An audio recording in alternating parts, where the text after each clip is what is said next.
దేవుని ప్రశస్త నామమునకు మహిమ కలుగునుగాక. గట్టి చెప్పట్లేదు. ప్రభు అయిన క్రీస్తు నామమున ఈ పునరుద్ధానం పరమ తండ్రిని ఆరాధించుటకు విచ్చేసిన మీ అందరికీ హృదయపూర్వక వందనములు తెలియచేస్తూ ఉన్నాను.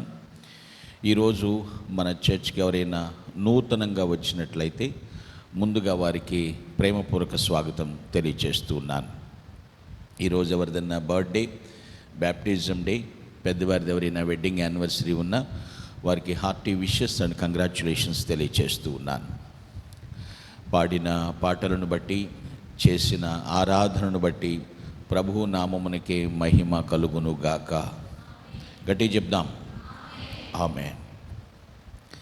దేవుని వాక్యాన్ని మనం చూద్దాం. గడిచిన 8 మాసములు దేవుడు మనల్ని సంరక్షించాడు. 9వ మాసంలో ప్రప్రథమ పునరుద్ధానం ఆయన ప్రవేశింపచేసి మన ద్వారా ఆయన మహిమపరచబడుతూ ఉన్నాడు.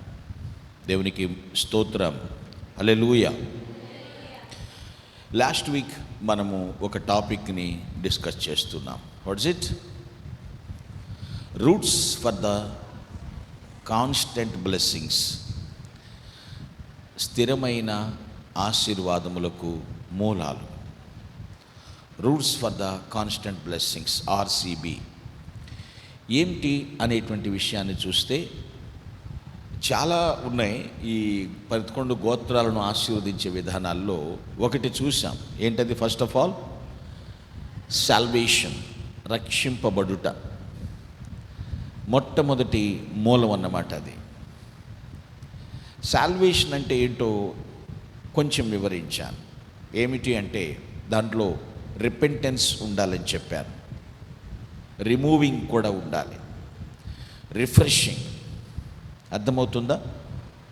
సో మిగిలిన భాగాన్ని ఈరోజు చూసి దాన్ని ముగించుకుందాం. స్థిరమైన ఆశీర్వాదములకు మూలములేంటి, ఏమిటా మూలాలు అనే విషయాన్ని ఒకసారి చూద్దాం. మనం చదువుకున్న లేఖన భాగం చూడండి. బుక్ ఆఫ్ జిట్రమనీ చాప్టర్ 33 వర్స్ 16 ఒకసారి చదువుదామా? 16వ వచనం. సంపూర్ణముగా ఫలించు భూమికి కలిగిన శ్రేష్ఠ పదార్థముల వలన యెహోవా అతని భూమిని దీవించును. పొదలో నుండిన వాని కటాక్షము యోసేపు తల మీదకి వచ్చును. తన సహోదరులలో ప్రఖ్యాతి నొందిన వాని నడినెత్తి మీదకి అది వచ్చును. తన సహోదరులలో ప్రఖ్యాతి నొందిన వాని నడినెత్తి మీదకి వచ్చును. ఇవి ఎవరి గురించి మోషే మాట్లాడుతున్నాడు అంటే యోసేపు గోత్రం గురించి. యోసేపు తన సహోదరులలో ప్రఖ్యాతి నొందినటువంటి వాడుగా, అంటే ఎంతమంది అతనికి సోదరులు ఉన్నా అతను స్పెషల్ అన్నట్లు. అర్థమైంది విషయమే. ఒక ప్రత్యేకత అతను ఉంది అనేటువంటి మాట. తన సోదరులందరిలో ప్రఖ్యాతి నొందిన ఫలించడి కొమ్మగా అతను ఉన్నాడు. వర్స్ 28 ఆల్సో, 28వ వచనం కూడా చదవండి. ఇశ్రాయేలు నిర్భయముగా నివసించును, యాకోబు ఊట ప్రత్యేకింపబడును. అతడు ధాన్య ద్రాక్షారసముల గల దేశంలో నుండును, అతనిపై ఆకాశము మంచును కురిపించును. ఇక్కడ చూడండి, యాకోబు ఊట ప్రత్యేకింపబడును. ఈ మాట చూడండి.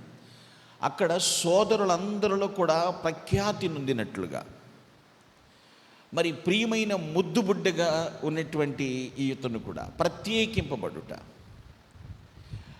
మనకు స్థిరమైన ఆశీర్వాదాలు అనుభవించాలి అంటే రక్షింపబడుట మాత్రమే కాదు. సెకండ్ థింగ్ సెపరేషన్, ప్రత్యేకింపబడుట. First of all salvation, second thing separation. అంటే ఒక ప్రత్యేకమైన జీవితం గడపాలి. ఎందరైనా ఉండొచ్చు ఈ సమాజంలో, నీకున్న ప్రత్యేకత అది వేరుగానే ఉంటుంది. Because of you are the children of God. నువ్వు దేవుని బిడ్డవైతే నీ లైఫ్ ఒక ప్రత్యేకమైనటువంటి జీవితం. సెపరేషన్ మీన్స్ హీబ్రూస్ 7:26, హెబ్రీ పత్రిక 7:26 చూద్దాం. అది మన ప్రభు అయిన యేసుక్రీస్తు ద్వారానే తెలుసుకుందాం. పవిత్రుడు, నిర్దోషి, నిష్కల్మషుడును, వావ్, పాపులలో చేరక ప్రత్యేకముగా ఉన్నవాడును, ఆకాశ మండలము కంటే మిక్కిలి హెచ్చైన వాడు అయిన ఇట్టి ప్రధాన యాజకుడు మనకు సరిపోయినవాడు ఎవరట? పాపులలో చేరక ప్రత్యేకంగా. అర్థమైంది విషయమే. నేను చాలాసార్లు చెప్తాను, సమాజంలోనే మనం కాపురం ఉండాలి, కానీ సమాజంలో ఉన్న పాపం మనలో ఉండకూడదు అంటాను. That is the special life, separation life. వేరు కాపురం పెట్టమని ఇక్కడ చెప్పట్లేదండి నేను. నీకంటూ ఒక ప్రత్యేక జీవితం, అది ప్రభువుని మహిమపరిచే జీవితం అయి ఉండాలి. సెపరేషన్. ఆయన ప్రభువారు, ఆయన గురించి రాసినటువంటి మాటలు, పాపులలో చేరక ప్రత్యేకమైనటువంటి వాడు. నేను పక్షుల గురించి కూడా చెప్తాను. పక్షులలో పావురము ఇతర పక్షుల్లో కలవదు. అదొక ప్రత్యేకమైనటువంటి జీవితం. అందుకనే పరిశుద్ధాత్మకు సాదృశ్యంగా వాడినప్పుడు పావురాన్ని గురించి మాట్లాడతాడు. ఏమిటి ప్రభు అయిన క్రీస్తు యొక్క ప్రత్యేకత అని పరిశీలన చేస్తే, ఆయన భూమిపై జీవించిన జీవితాన్ని ఒకసారి మీరు పరికించండి. పాపిష్టి పనులు చేసే మధ్య జీవితం జీవించాడు ఆయన. వారిని ప్రేమించాడు. Listen carefully. పాపిని ప్రేమించాడు తప్ప పాపాన్ని ప్రభువు ప్రేమించలేదు. వారిని ప్రేమించాడు, వారితో కలిసి భోంచేశాడు ఆయన, వారిని క్షమించాడు,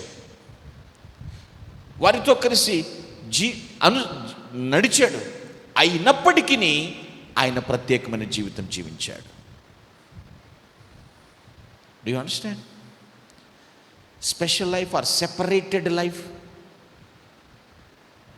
లోకములో ఉండు, లోకస్తుల మధ్య ఉండు, కానీ లోకములో ఏలుతున్న పాపము నిన్నేలకూడదు, నీలో ఉండకూడదు. That is one of the route for the constant blessing.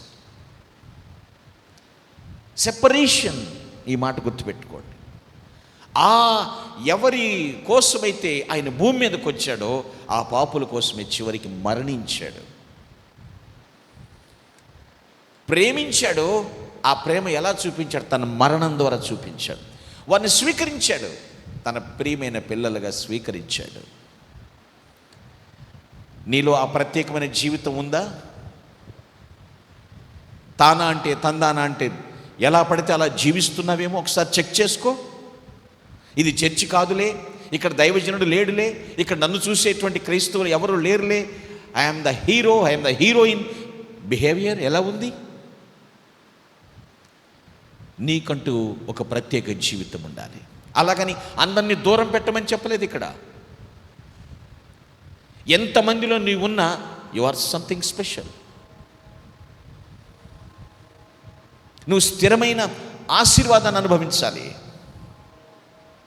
ప్రత్యేకమైనటువంటి జీవితం. ప్రభువుని ఎప్పుడు చూసినా, ఎక్కడ చూసినా ప్రత్యేకంగా కనపడేవాడు. దానివల్ల ఆయన మీద ఏదో స్పెషల్ లైట్ వెయిటింగ్ కాదు. కొంతమంది చూడండి, మెయిన్ పిక్చర్ కనపడాలి లేదా మెయిన్ పర్సన్ కనపడాలంటే చుట్టూ ఉన్న వాళ్ళని బ్లర్ చేస్తారు, మెయిన్ పర్సన్ మీద ఫోకస్ చేస్తారు. అవునా కదా? ఇప్పుడు ఉన్నటువంటి టెక్నాలజీ, ఫోటోగ్రఫీ, అది అవసరం లేదు. నువ్వు వాక్యమునకు అనుగుణంగా జీవిస్తే, వాక్యమును ఫాలో అవుతూ జీవిస్తూ ఉంటే నీ జీవితం స్పెషల్, ప్రత్యేకమైనటువంటి జీవితంగా కనబడుతుంది. అది దేవునికి మహిమ. ప్రభు నిన్ను చూసి మురిసిపోతాడు, చాలా సంతోషిస్తాడు. ఎంత పాపభూయిష్టమైనటువంటి ప్రజల మధ్య నీవు నివసిస్తున్నప్పటికీ కూడాను నీ ప్రత్యేకత కనపడాలి. నీ గుణాల్లో, నీ నడవడిక, నీ ప్రవర్తన అంతట్లో ఒక ప్రత్యేకత కనపడాలి. ఎగ్జాంపుల్, కాలేబు గురించి మాట్లాడుకుంటే book of numbers chapter 14 23rd and 24th verses. Chapter 14 book of Numbers chapter 14 verses 23rd and 24th verses. సంఖ్యాకాండం 14వ అధ్యాయం 23-24 వచనాలు. కాగా వారి పితరులకు ప్రమాణపూర్వకముగా నేను ఇచ్చిన దేశమును వారు చూడనే చూడరు, నన్ను అలక్ష్యము చేసిన వారిలో ఎవరునూ దాన్ని చూడరు. నా సేవకుడైన కాలేబు చూడండి, నా సేవకుడైన కాలేబు మంచి మనసు కలిగి, ఏ మనస్సు? మంచి మనస్సు కలిగి పూర్ణ మనస్సుతో నన్ను అనుసరించిన అక్కడ హేతువు చూడండి, నన్ను అనుసరించి అంటే కొందరు మోషేని అనుసరించి అనుకోవచ్చు, మరికొందరు ఇంకోటి అనుకోవచ్చు. కానీ అక్కడ అనుసరణ దేవుని వాక్యమును అనుసరించుట. మంచి మనస్సు ఎప్పుడైతే వస్తుందో దేవుని వాక్యాన్ని అనుసరించాలనేటువంటి గుణం కూడా వచ్చేస్తుంది. నన్ను అనుసరించి హేతువు చేత అతడు పోయిన దేశములో అతని ప్రవేశపెట్టెదను. చూసారా, మంచి మనస్సు కలిగి దేవుని అనుసరించిన కారణాన్ని బట్టి దేవుడు పాలుతేనెలు ప్రవహించే కనాను దేశంలో ప్రవేశపెట్టెను. మీకు అర్థమవుతుందా పిల్లరా? మన లక్ష్యం, మన గురి పరలోక ప్రవేశం. ఆ చేరే ప్రయాణంలో ప్రభు అంటున్నాడు, నువ్వు ఒక ప్రత్యేకమైన జీవితం జీవించాలి, పాపులలో చేరక. నేను మరలా చెప్తున్నాను, యేసుక్రీస్తు ప్రభు వారిని ఎప్పుడు చూసినా అందరికీ భిన్నంగానే కనిపించేవాడు. కాలేబు పూర్ణ మనస్సుతో, ఎందుకంటే పరిశుద్ధాత్మ నడిపింపును నమ్మాడు, పూర్ణముగా నమ్మాడు, నమ్మకంగా వెంబడించాడు. దేవుని వాక్యాన్ని నమ్ముట ద్వారా కాలేబు దేవునికి ప్రత్యేకమైనటువంటి వ్యక్తిగా జీవించాడు. నువ్వు వాక్యాన్ని విశ్వసించకపోతే ప్రభువుని అనుసరించలేము. లేదండి నేను నమ్ముకున్నానండి, ఫాలో అవుతున్నానండి అంటావు. దేన్ని ఫాలో అవుతున్నావు? ఎవరిని నమ్మావు నీవు? ఆలోచన చేయబడాలి. గుర్తు, దైవ భయం కలిగిన యోసేపు పాపమునకు దూరంగా పారిపోయి ప్రత్యేకమైనటువంటి జీవితం జీవించాడు. Praise the lord.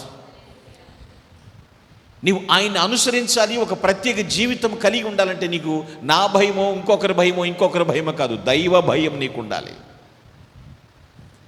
నన్ను చూసేవాడు ఒక ఆయన ఉన్నాడు, ఎంత దూరంగా ఎంత లోతుగా దాక్కున్నా నా చర్యలన్నిటినీ, నా యాక్టివిటీస్ అన్నిటిని ఆయన అబ్జర్వ్ చేస్తున్నాడన్న దైవ భయం నీకుంటే నువ్వు ఒక ప్రత్యేకమైన జీవితం జీవిస్తావు. కాలేబు అనుసరించాడు, యోసేపు ఫాలో అయ్యాడు, ప్రభుని ఫాలో అయ్యారు. ప్రత్యేకమైనటువంటి జీవితం.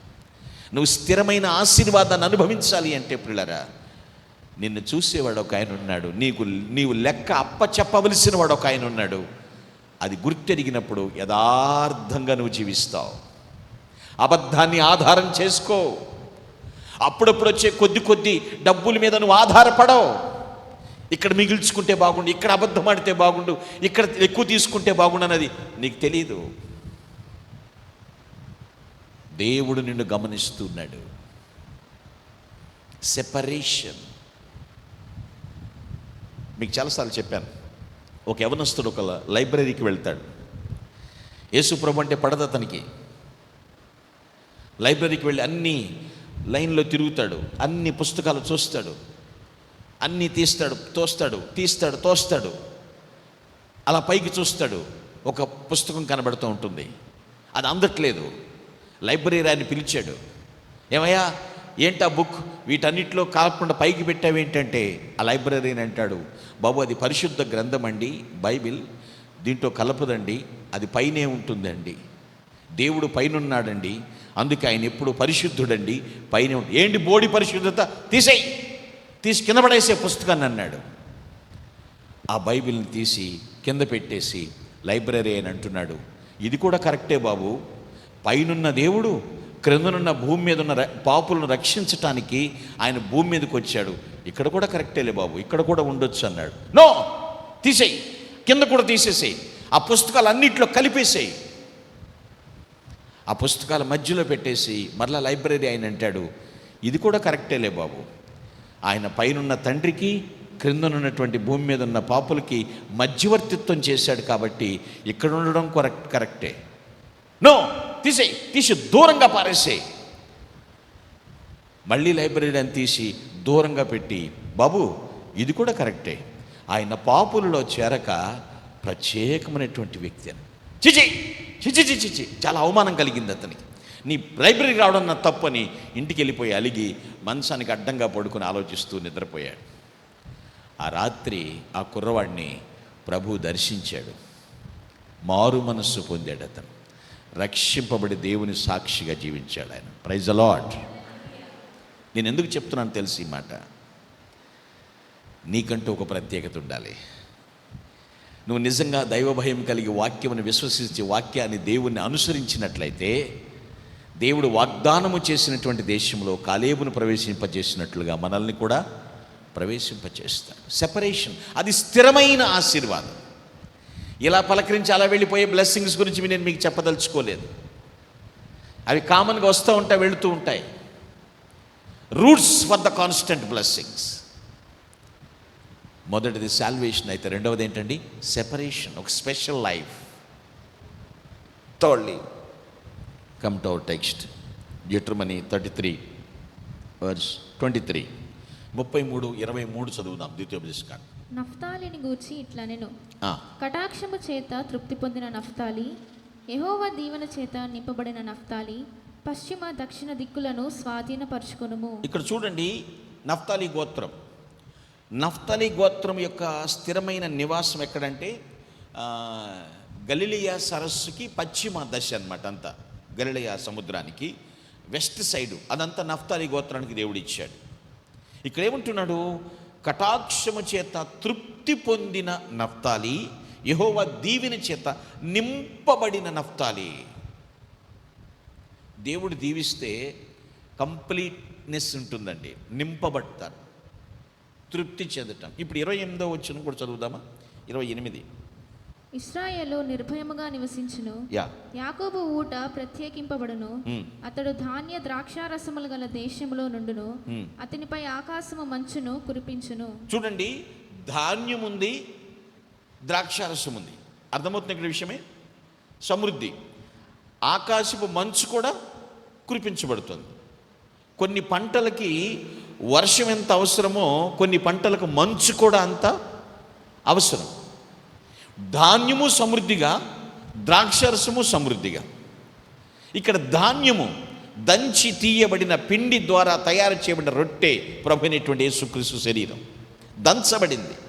ద్రాక్షారసం ప్రభు అయిన క్రీస్తు రక్తమునకు సాదృశ్యం. ధాన్యము, ద్రాక్షారసము సమృద్ధి, ఆకాశపు మంచు, ఆ బ్లెస్సింగ్స్, కంప్లీట్నెస్. యెహోవా కటాక్షము చేత తృప్తి పొందుట, సంతృప్తి, స్థిరమైన ఆశీర్వాదానికి మూడవది నేను ఈరోజు చెప్పే చివరి మూలం ఏమిటంటే సాటిస్ఫాక్షన్, సంతృప్తి చెందుట. మనిషికి సంతృప్తి అనేది చాలా అవసరమండి. మనిషి సంతృప్తి చెందటం కూడా స్థిరమైన ఆశీర్వాదానికి మూలమే. ఎందుకు చెప్తున్నానో మీరు మనం చేస్తారు. సాటిస్ఫాక్షన్. అసంతృప్తి ఆనందాన్ని అంతం చేస్తుంది, సంతృప్తి సంతోషాన్ని స్వంతం చేస్తుంది. ఎవరో చెప్పాల, నేనే చెప్తున్నాను. అసంతృప్తి ఆనందాన్ని అంతం చేస్తుంది, సంతృప్తి సంతోషాన్ని స్వంతం చేస్తుంది. నీకు దైవికంగా సంతృప్తి చాలా అవసరమై ఉండాలి. ఎందుకంటే దీవించువాడు దేవుడు. హస్తనిక్షేపణ చేసేవారు మనుష్యులు కావచ్చు, కానీ దీవెన ఎక్కడి నుంచి వస్తుందమ్మా? దేవుని దగ్గర నుంచి వస్తుంది. నీకు సంతృప్తి ఉండాలి. కొంతమందికి ఎంత సాధించినా, ఎంత సంపాదించినా సంతృప్తి లేదు. అదే ఇక్కడ ఉన్నటువంటి బాధ. పిల్లలు ఎంత సంపాదించు, సంతృప్తి కావాలి. ఒకానొక సందర్భంలో, నేను బయట మాటలు చెప్పట్లేదు, బైబిల్లో జరిగిన ఒక ఇన్సిడెంట్ మీకు చెప్తాను. అబ్రహాము జీవితంలో జరిగిన సంఘటన. అబ్రహాముకి మనుష్యుల పరివారం కానీ ఆస్తి కానీ చాలా ఉంది. దేవుడు పిలిచినప్పుడు, రమ్మన్నప్పుడు ఎక్కడికి వెళ్ళాలి, ఎన్ని రోజులు ఉండాలి, నేనేం చేయాలని అడగకుండా రా అనగానే బయలుదేరి వచ్చేసాడు అబ్రహాం. ఆ ఫెయిత్ చూడండి. ఆ ప్రయాణంలో భాగంగా సొదొమ గొమొర్రాల పట్టణాల గురించి ఆ ప్రయాణం చేస్తున్నప్పుడు సొదొమ రాజు అతనితో మాట్లాడతాడు. ఏమంటాడో తెలుసా? Book of Genesis chapter 14. ఆదికాండం 14వ అధ్యాయం 22-23 వచనాలు. 22-23. అబ్రాము నేనే అబ్రామును ధనవంతునిగా చేసితినని నీవు చెప్పకుండానట్లు ఒక నూలు పోగైనను చెప్పుల వారైనను నీ వాటిలో ఏదైనా తీసుకొనని ఆకాశమునకును భూమికి నీ సృష్టికర్తయును సర్వోన్నతుడును దేవుడునైన యెహోవా ఎదుట నా చెయ్యి ఎత్తి ప్రమాణం చేసి ఉన్నాను. చూసారా, సందర్భం చెప్తాను. సొదొమ రాజు అన్నాడు అబ్రహాముని, నీకున్న మనుషులు నాకు ఇచ్చే, నీకు ఎంత ఆస్తి కావాలంటే అంత ఇస్తాను.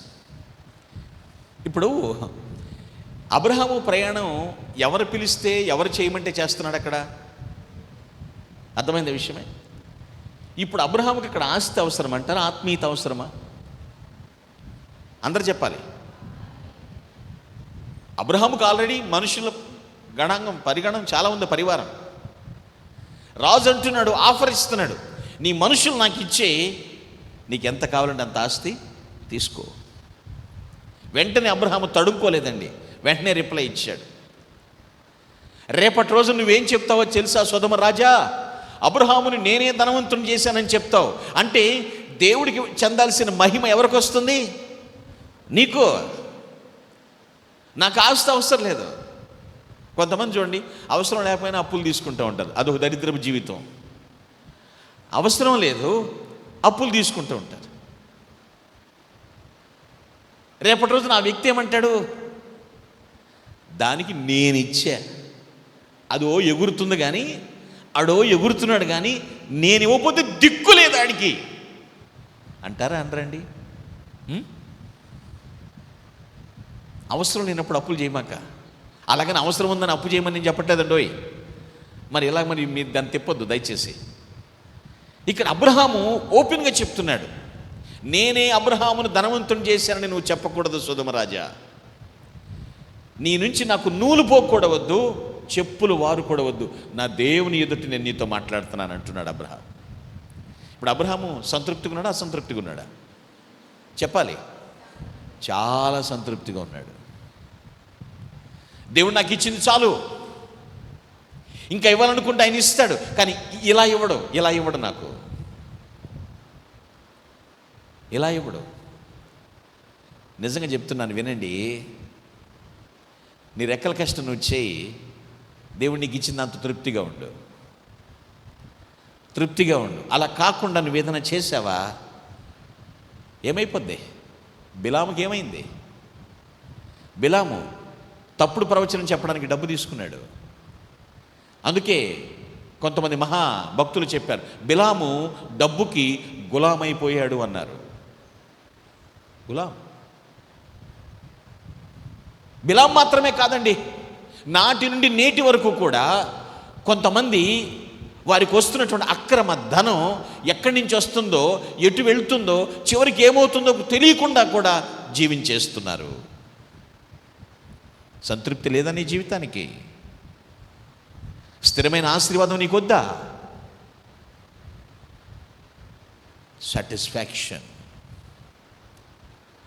అబ్రహాము ఎడారి ప్రయాణంలో ఉన్నాడు, అరణ్య మార్గాల్లో ప్రయాణిస్తున్నాడు, కానీ ఏమంటున్నాడు? నాకొద్దు రాజా. రేపటి రోజు నువ్వే అంటావు, నేనే అబ్రహాముని ధనవంతుని చేశానంటావు. మహిమ నా దేవునికి రావాలి. నిజంగా నాకు అవసరమైతే దేవుడు నాకు ఇస్తాడు. అలా నువ్వు అనుకోగలవా? అక్రమ మార్గాల్లో ప్రయాణించొద్దు. ఒకవేళ అక్రమ మార్గాల్లో నీకు వచ్చి పడిందంటే అది ఎక్కడి నుంచి వచ్చిందో నీకు తెలియదు, ఎటు వెళ్తుందో కూడా నీకు తెలియదు, కానీ నిన్ను నాశనం చేస్తుంది. నీకున్న పేరు ప్రతిష్టల మంట కలుపుతుంది. అది నిజమైన ఆత్మీయత కాదండి, ఆత్మీయత కాదు. సాటిస్ఫాక్షన్ అది నీకు అవసరం. పిల్లలు ఆలోచించండి. సోక్రటీస్ అన్న ఆయన ఇలా చెప్తారు, సంతృప్తి సహజ సంపద. సంతృప్తి సహజ సంపద, భోగభాగ్యం కృత్రిమ దారిద్ర్యం అన్నారు. Satisfaction is the natural asset, natural property. ఈ లగ్జరియస్ లైఫ్ ఉందో చూశారు, అలాగనే సుఖంగా బ్రతకొద్దని నేను చెప్పట్లేదు, అది కృత్రిమ దారిద్ర్యం. అర్థమవుతుందండి? కృత్రిమ దారిద్ర్యం, ఆర్టిఫిషియల్ ప్రాపర్టీ. సంతృప్తి చాలా అవసరం అండి. చాలామంది వేదాంతం మాట్లాడతారు కదా, నిన్ను పాతేయటానికి 6 అడుగులు చాలు, నీకు 6 లక్షల ఎకరాలు అవసరమా అంటారు. మనిషిని పాతేయటానికి 6 అడుగులు చాలు అంటారు. ఈ భూమి మీద జీవించడానికి ఇల్లు ఉండాలి, నేను తప్పని నేను చెప్పను. వంటికి వస్త్రం ఉండాలి, ఉండటానికి ఇల్లు కావాలి, తినటానికి కూడు కావాలి, తిరగటానికి వాహనం కావాలి. దేవుడు నీకు ఇచ్చిన దాంతో తృప్తి చెందు. సంతృప్తి చాలా అవసరమండి. చాలామంది జీవితాల్లో ఆరోగ్యాన్ని కూడా లెక్క చేయకుండా ఆతృత పడుతున్నారు. దేనికోసం? ఆస్తులు సంపాదించాలి.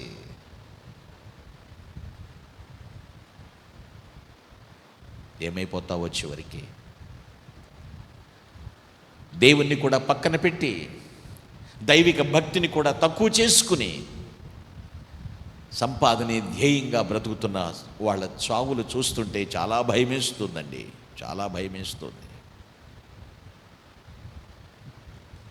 గ్రహించండి, satisfaction is the route for the constant blessing.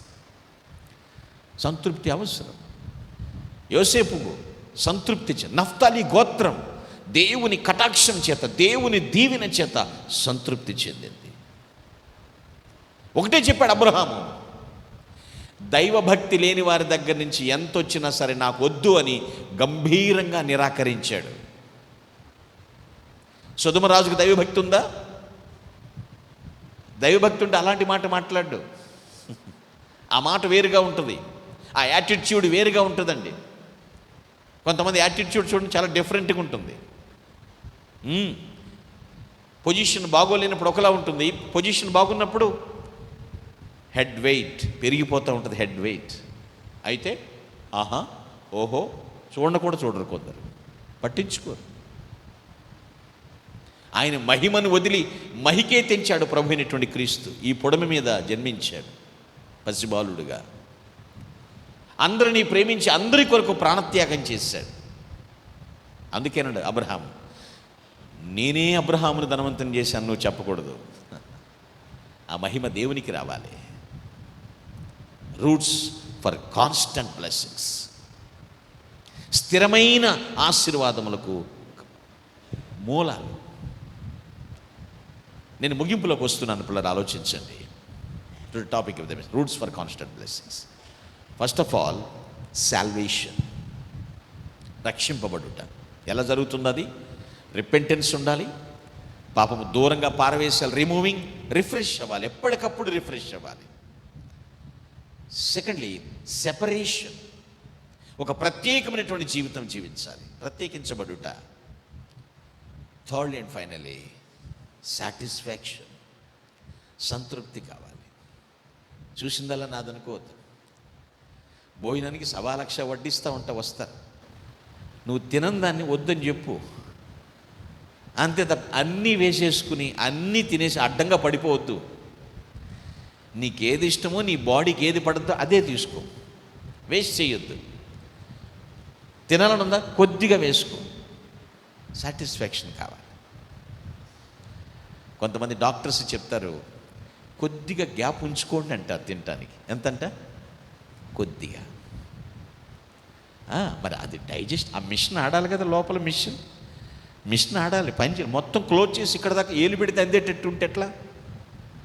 డొల్లడమే, అప్పుడు డొల్లుతారు. ఇక అప్పుడు సంతృప్తి ఉండాలి. ఆహారమైనా, ఆస్తి అయినా, అందమైన, ఏ అంతస్తైనా సంతృప్తి చెందాలి. కన్క్లూజన్, బుక్ ఆఫ్ ఎఫెసియన్స్ 1:3, ఎఫెసీ పత్రిక 1వ అధ్యాయం 3వ వచనం. మన ప్రభు అయిన యేసుక్రీస్తు యొక్క తండ్రి యగు దేవుడు స్తుతింపబడునుగాక. ఆయన క్రీస్తునందు పరలోక విషయములలో ఆత్మ సంబంధమైన ప్రతి ఆశీర్వాదమును మనకు అనుగ్రహించెను. ఏమండి, ఆ మాట మీరు అర్థం చేసుకోండి. అనుగ్రహించెను అంటే ఇచ్చాడా, ఇస్తాడా, ఇచ్చేసాడా? పాస్ట్, ప్రజెంట్, ఫ్యూచర్ మూడిట్లో ఏదది?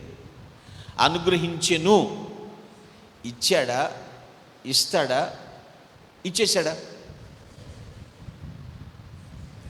అయిపోయిన పని అది. ఇక్కడ దేవుడు మునిపే విశ్వాసులకు, అంటే ఎవరైతే ఆయన రక్షకుడు అని విశ్వసించారో వారికి యేసుక్రీస్తునందు ప్రతి ఆత్మ సంబంధమైన ఆశీర్వాదాలు అనుగ్రహించేశాడు. అన్నీ ప్రభువుని క్రీస్తులోనే ఉన్నాయి, ఎక్కడా లేవు. పాప విముక్తి ఎక్కడుంది? క్రీస్తునందే ఉన్నాయి. రక్షించే సామర్థ్యం క్రీస్తునందే ఉంది. ఆయన కోసం జీవించే సామర్థ్యం క్రీస్తునందే ఉన్నాయి. సంరక్షణ క్రీస్తునందే ఉన్నాయి. ఇవి మీరు అర్థం చేసుకోవాలి. దేవుని కృపా సంబంధమైన ఆశీర్వాదాలన్నీ కూడా అక్కడే ఉన్నాయి, ఎక్కడా లేవు. అందుకే అంటున్నాడు, పరలోక విషయములో క్రీస్తునందు ఆత్మ సంబంధమైన ప్రతి ఆశీర్వాదము మనకు అనుగ్రహించెను. ఇంతే కాదు, ఆయనతో కలిసి శాశ్వతంగా నివసించేటువంటి ఆశీర్వాదాన్ని కూడా దేవుడు అనుగ్రహించేశాడు. దుఃఖకరమైన విషయం ఏంటంటే, దేవుడు కోరేది మనిషినే, కానీ మనిషి కోరేది దేవుని కాదు. దేవుని ఆశీర్వాదాలు మాత్రమే కోరుతున్నాడు. నాకు దేవుడొద్దు, ఆశీర్వాదాలు మాత్రమే కావాలి. నేను అమ్మ నాన్న చూడను, వాళ్ళ ఆస్తి మాత్రమే కావాలి. పద్ధతి ఇది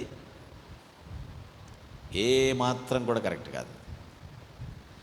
దేవుడు కోరేది మనిషిని, మరి మనిషి కూడా దేవుణ్ణి కోరాలి, కానీ దేవుని దీవెనలు మాత్రమే కోరుకుంటున్నాడు. ఇంకా ఆ స్థిరమైన ఆత్మ సంబంధమైన ఆశీర్వాదాలు ఎలా అనుగ్రహించగలుగుతారు? చాలా కష్టం. మీకు ఒకసారి చెప్పానట్టు గుర్తు, చాలాసార్లు చెప్పాను.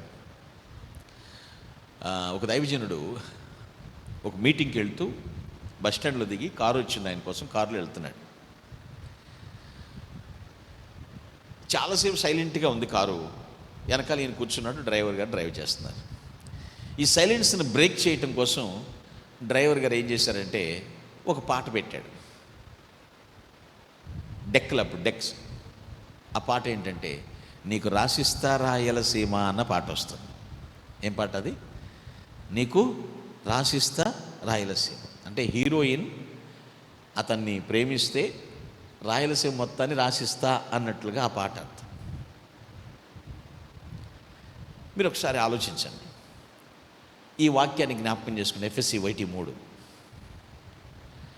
ఎవరు నేను పాపిని అని గ్రహించి ఈ పాప విముక్తి కోసం ప్రభువుని క్రీస్తు రక్తం చిందించాడని విశ్వసిస్తారో, ఆ విశ్వసించినప్పుడే ఆయన పరలోకాన్ని మనందరికీ రాసిచ్చాడు. ఆయన praise the Lord, hallelujah.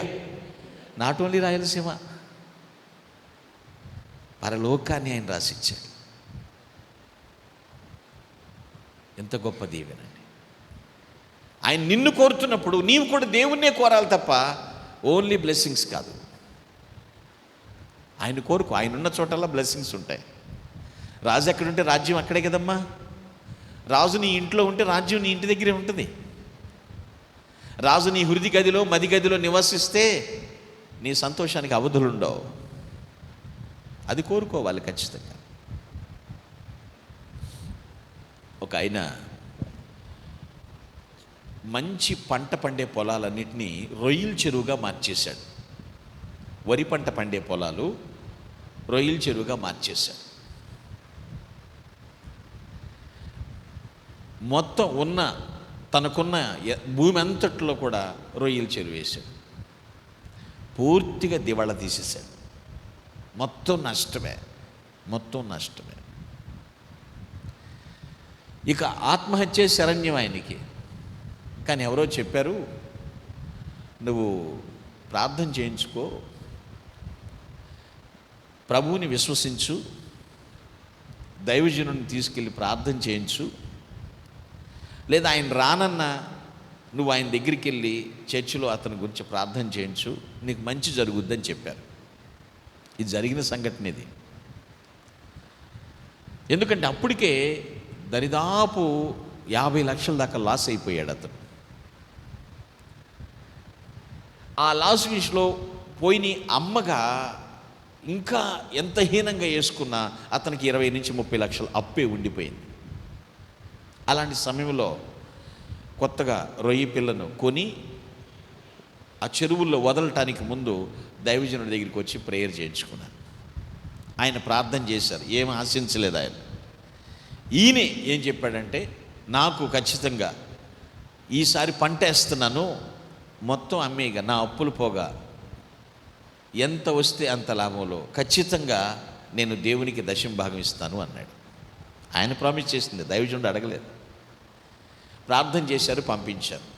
By God's grace చుట్టుపక్కల వాళ్ళకి కొంచెం లాభాలు వచ్చినాయేమో, కానీ ఈయనకి అమ్మేయగా అప్పులు తీర్చేయగా ఇంకా 35 lakhs ఓన్లీ ప్రాఫిటే మిగిలింది అతనికి. 35 లక్షలు.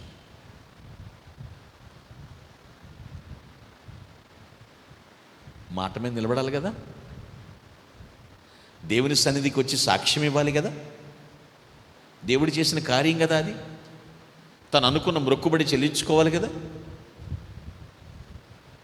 అడ్రస్ లేకుండా పోయాడు, వెళ్ళిపోయాడు, కనపడలేదు. మళ్ళీ అడ్రస్ లేడు. ఇప్పుడు ఏమర్థమవుతుంది? దేవుడు కోరేది మనిషిని, ఆ మనిషి కావాలి ఆయన ఆరాధించడానికి, ఆయన మహింపరచడానికి. కానీ ఆ మనిషి కోరింది ఏమిటి? Only blessings, only blessings. ఎంతకాలం ఉంటావు ఆ బ్లెస్సింగ్తో? నేను మరలా చెప్తున్నాను, ఈ లోకపు తాత్కాలిక ఆశీర్వాదములు అలా అలా అలా నిన్ను ఓలలాడిస్తాయి. అవి అయిపోయిన తర్వాత మళ్ళీ ఏమవుతావు? మళ్ళీ బికారి అయిపోతావు, మళ్ళీ బెగ్గింగేనా? కొంచెంలో నమ్మకంగా ఉండేవాడు ఎక్కువలో కూడా నమ్మకంగా ఉంటాడు దేవునికి. దేవునికి ఎంత ఇస్తా అన్నాడు, అతనికి వచ్చిన లాభాన్ని బట్టి 3,50,000 అంతే కదా. ఆ రోజుల్లో ఎలా ఉండేదంటే, రొయ్యల చెరువులు అమ్మిన వచ్చిన లాభం చూస్తే పిల్లరా, నేను కళ్ళారా చూస్తే ఆశ్చర్యపోయేవాడిని. గోను సంచులు ఉంటాయి కదండి, అప్పటికి 2000 నోట్స్ 500 నోట్స్ అంత లేదండి. అప్పుడు గోను సంచులో డబ్బులు వేసుకుని ఈ టీవీఎస్ ఎక్సెల్ సూపర్ మధ్యలో ఆ గోను సంచులు దాని మీద కాళ్ళు పెట్టుకుని బండి తోలేవాడు.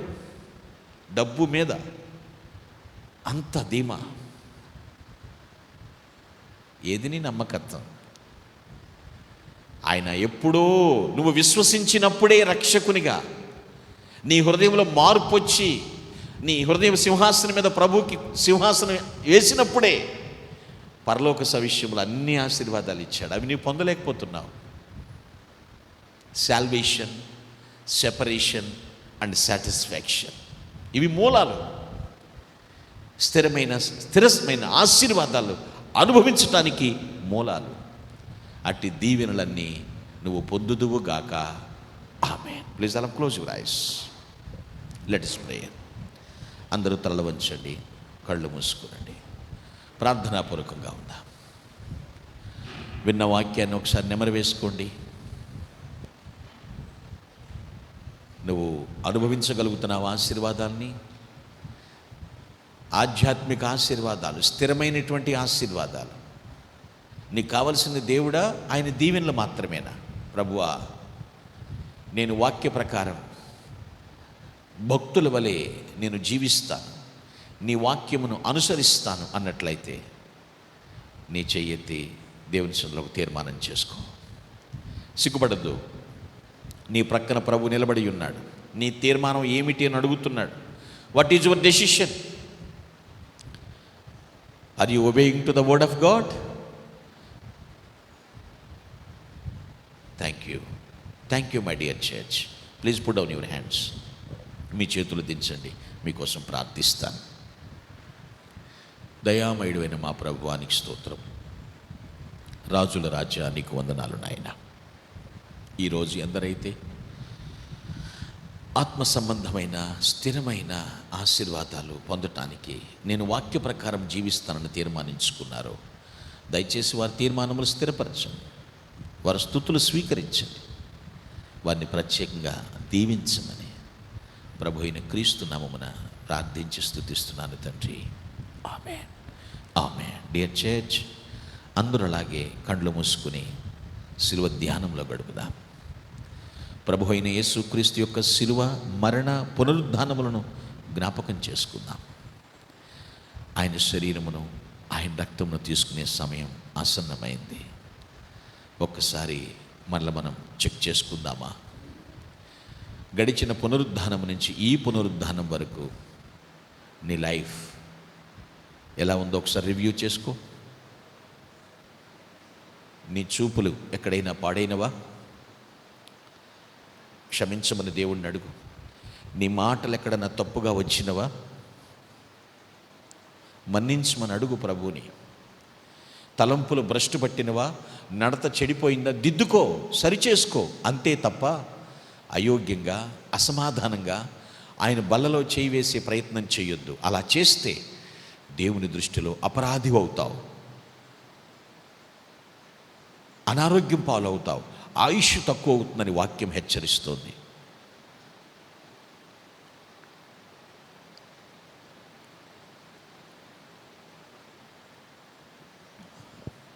అంచెదినమున లేపబడాలి అన్నా, నిత్య జీవము పొందాలి అన్నా, నిత్యం ఆయనతో నివసించాలి అన్నా ప్రభు చెప్పినట్లు మనం చేయాలి. ప్రార్థనాపూర్వకంగా ఉందామా? ప్రేమ కలిగిన తండ్రి, నీ వందనములు. నీ దేహము నాగల చల్లవలే దున్నబడింది మా కోసమే. మీరు సిలువలో పొందిన దెబ్బలను బట్టి మాకు స్వస్థత కలుగుచున్నది. ఈ రొట్టెని మీ శరీరముగా మార్చాలని నమ్ముచు ఉన్నాం. ఇది మీ శరీరమునకు సాదృశ్యము కాదు, మీ శరీరమే అని విశ్వసిస్తున్నాము తండ్రి. దీనిలో పాలుపంపులు పొందే భాగ్యతను దయచేయండి ప్రభువా. నీ దేహములో చివరి రక్తబొట్టు వరకు మా కోసం ధారపోశారు. మీరు చిందించిన రక్తము ద్వారా మా పాపములకు క్షమాపణ కలుగుచున్నది. ఈ ద్రాక్షారసం మీ రక్తముగా మార్చి నన్ను విశ్వసిస్తున్నాం. ఇది మీ రక్తమునకు సాదృశ్యము కాదు, మీ రక్తమే అని విశ్వసిస్తున్నాము తండ్రి. దీనిలో పాలుపంపులు పొందే భాగ్యతను దయచేయమని ప్రభు అయిన క్రీస్తు నామమున సిద్ధపడుతున్నాము దేవా. ఆమేన్. ప్రభువైన యేసు ఒక రొట్టెని పట్టుకొని కృతజ్ఞతాస్తుతులు చెల్లించి, ఇది మీ కొరకై నలగగొట్టబడిన నా శరీరం, దీనిలో పాలు పొందినప్పుడల్లా నన్ను జ్ఞాపకము చేసుకునుడి అన్నాడు. ఆ ప్రకారమే